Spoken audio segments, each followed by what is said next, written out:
According to the official narrative, and this is the official narrative, on the night of October 1st, 2017, 64-year-old Stephen Paddock opened fire for about 10 minutes on concertgoers at the Route 91 Harvest Country Music Festival from two adjoining suites on the 32nd floor of the Mandalay Bay Casino and Hotel in Las Vegas. According to the official narrative, Stephen Paddock then killed himself before officers breached his room.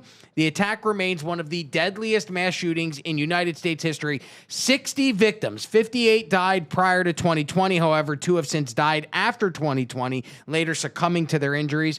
We had over 800 injuries during that shooting. Between 1,000 and 1,100 rounds were discharged using rifles, many fitted with bump stocks, and authorities recovered more than 23 different firearms from Stephen Paddock's room. According to the official narrative, Stephen Paddock was a lone wolf. He acted by himself. There were no co-conspirators. There was no second shooter. Paddock legally acquired the large arsenal that he used on October 1st over time and equipped multiple rifles with bump stocks, allowing sustained rapid fire from a fixed sniper-style position into a densely packed venue across the boulevard. The motive, still to this day, more than 8 years later, is unknown. There is no single clear motive for the attack, but today we're going to do a deep dive into the official narrative and why the official narrative, like many of these, doesn't make sense. You look at the narratives, I mean, guys, and joining me, by the way, Connor, our producer, Humberto, and Brandon. All of these guys are on Manect. Everybody is on social media. Go find them, but most importantly, go find them on Manect if there's any insight that you may have, not only into this deep dive, but any other deep dives that you would like to see us do in the future. The goal is to do one of these a month. Every month there's something going on. Last month we did 9/11. This month we're doing October, the anniversary of the Las Vegas shooting. November we can do JFK. December there's got to be something, Pearl Harbor. After all, they called 9/11 the new Pearl Harbor. There's ties between the two. So if there are any deep dives that you'd like to see us do here on this podcast, feel free to reach any of the panelists on Manect. Their links are going to be in the description of today's episode. But most importantly, Connor, the guy that puts this together, if there's anything that you want to send his way, do it so on Manect. Connor, I'm going to hand this over to you because you've done such a great job of putting together the presentation. I could tell you the first slide, if we're jumping in, is about Coop. And this is the guy that actually turned me on. Whoa. Finish that sentence. No, I paused for dramatic effect. Coop turned me on to the Las Vegas shooting. Now, look, it's never made sense. For the past 8 years, everybody has looked at this and gone, well, it's really weird that one guy with no motive would fire below on 1,100 people, considering there were reports that Mohammed bin Salman was in Las Vegas at the time. There are reports that there was an arms dealing gone wrong. But the reason why we're doing this episode today is because of this guy right here, Coop. He put together a podcast. It's a 3-part investigative series. If this is not enough Las Vegas mass shooting info for you, then go watch Coop's 3-part episode. We'll include the link in today's description, and we'll put it in the chat as well. He did a great job. It's a 3-part series, 40 minutes a pop, so it's in total like an hour and a half of watching, but it's well worth your time to go and watch it. But we're going to try and summarize what Coop did in an hour and a half to 2 hours into an hour and a half episode right here. And Connor, I'm going to hand it over to you. Thank you so much for the work that you put in. Yeah, and I'll hand that thanks right on to guys like Coop and the various other independent content creators and researchers who have, kept this fire going for the last 8 years, because we would not know half of what we do if there hadn't been people archiving things. There's been a cleanup process going on this since the day it happened. News headlines, video clips, everything is getting stripped off the internet. It's submerged, it's hidden.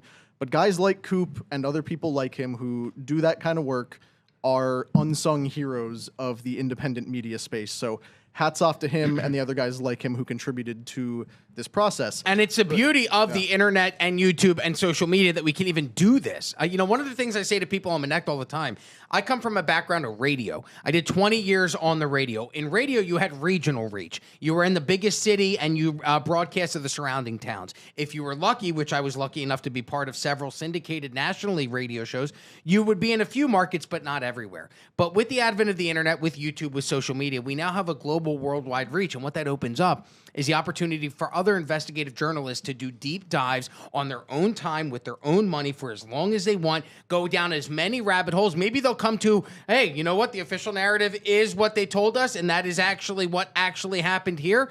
But it allows people the ability to go do those deep dives. So big shout out to Coop and big shout out to Connor for putting this together.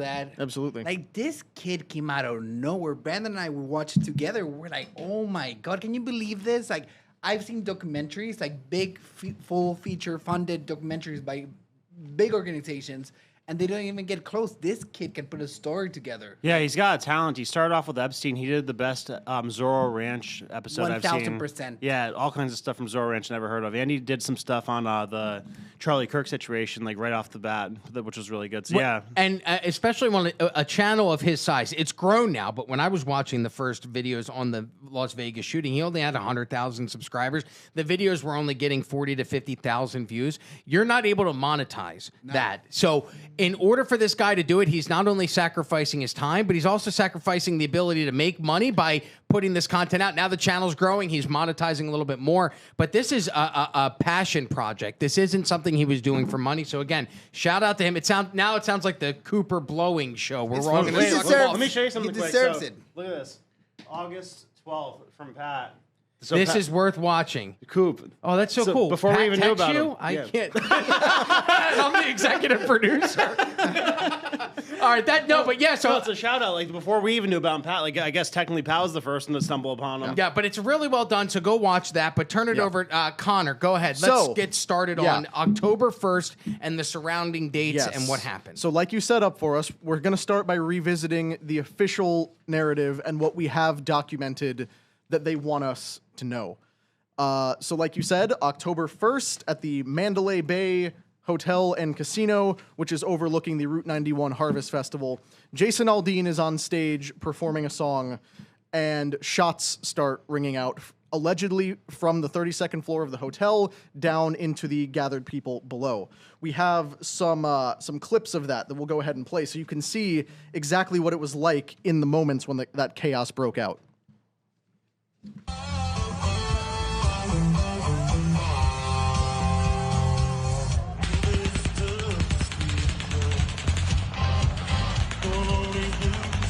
God, he's continuing while it's going off.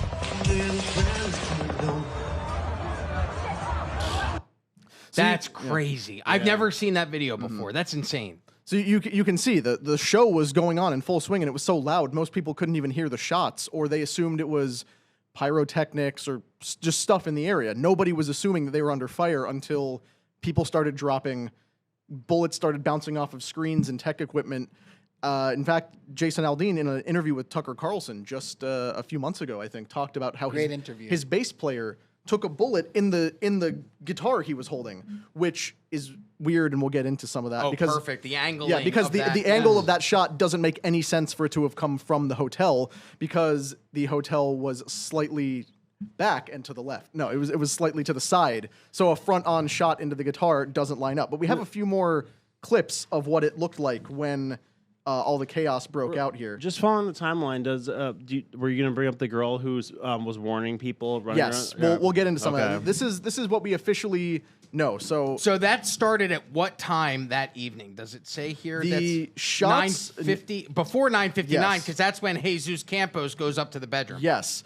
So the shots initially, according to the established timeline, and we'll get into why the timeline doesn't make sense either, but the shots officially began around 10:05 p.m. and lasted until 10:15 p.m., at which point Stephen Paddock is alleged to have taken his own life in the hotel room prior to police breaching. So here's another shot of the chaos that was happening down at the concert.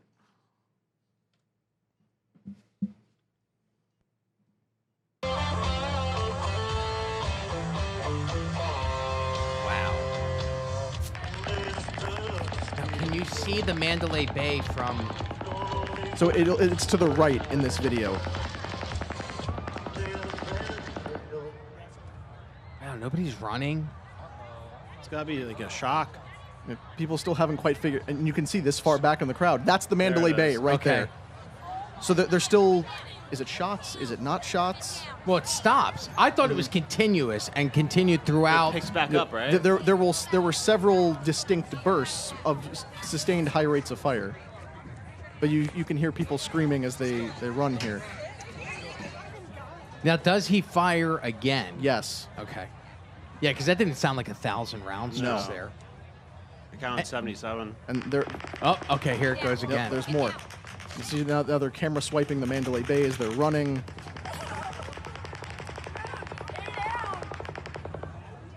Yeah, where's the flash? It's from the other arm of the hotel that's across the way. But now it's set in. horrific. It's set in. There's shots being fired. And I screened these videos just so you know. So we're not going to see dead bodies here, but just the screams. That's more and the bullets horrors. now. Again, you can hear them in the background going off. Nowhere to hide either.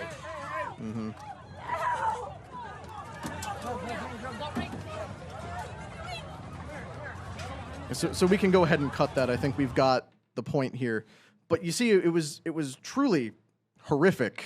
And some of the shots that were captured as people were running, over 800 injuries. Not all of those people were hit by bullets. Some of them were trampled by fleeing crowds. They had things knocked over onto them, hit by debris as people were sprinting. It was complete chaos. Nobody knew where the shots were coming from. But these shots ring out from 10:05 to 10:15, at which point we have the final volley. And then sometime between 10:17 and 10:18, officers arrive at the room where the shots are supposed to be coming from on the 32nd floor.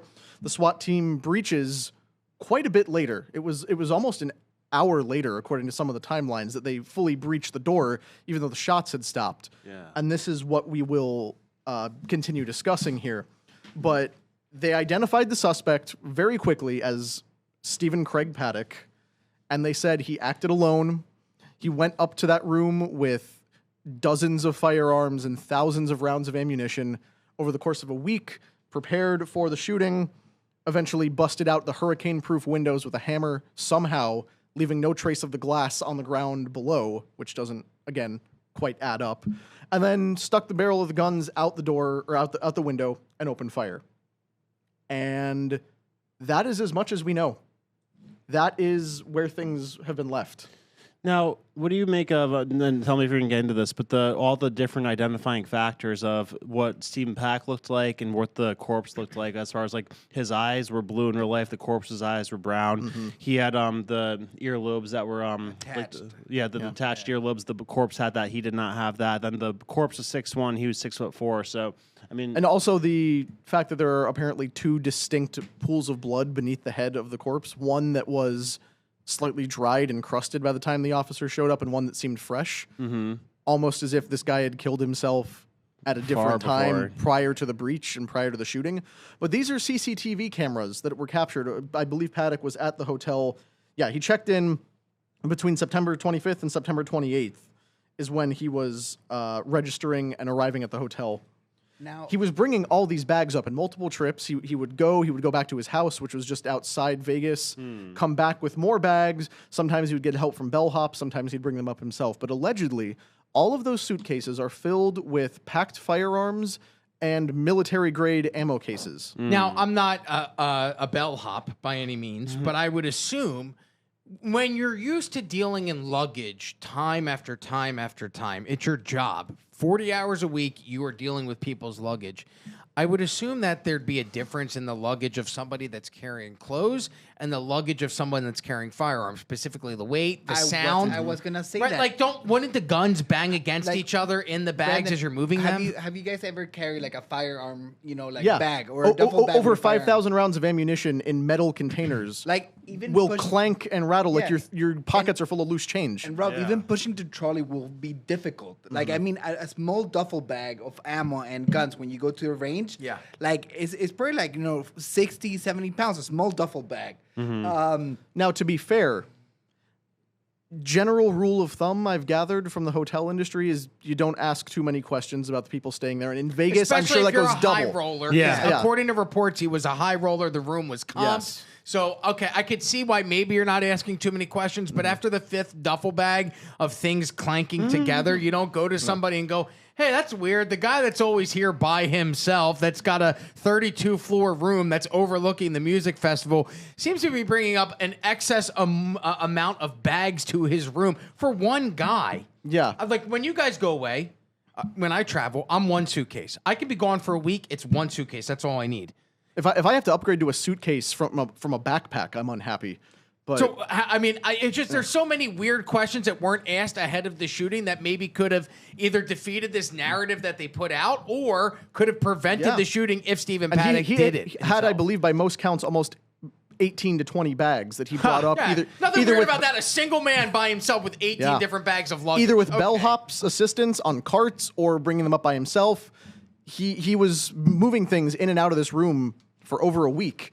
And allegedly left the weapons just strewn all over the place. He had them unpacked on the bed, he had them on the tables, he had them in the bathrooms, all over the suite.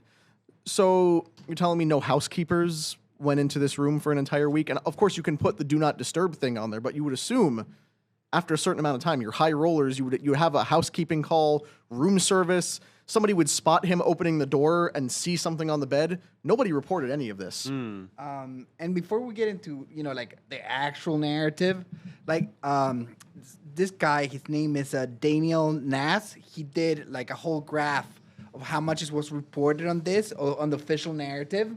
And it's absolutely insane. In less than 15 days, imagine the biggest shooting in American history. In 15 days, it was gone from the news. 15 days. All right. And when it was at its peak, they measure all the sentences said on each program. They saw the major 5. It's CNN, CNBC, Fox Business, MSNBC, and Bloomberg. It was less than 1% of everything that they reported.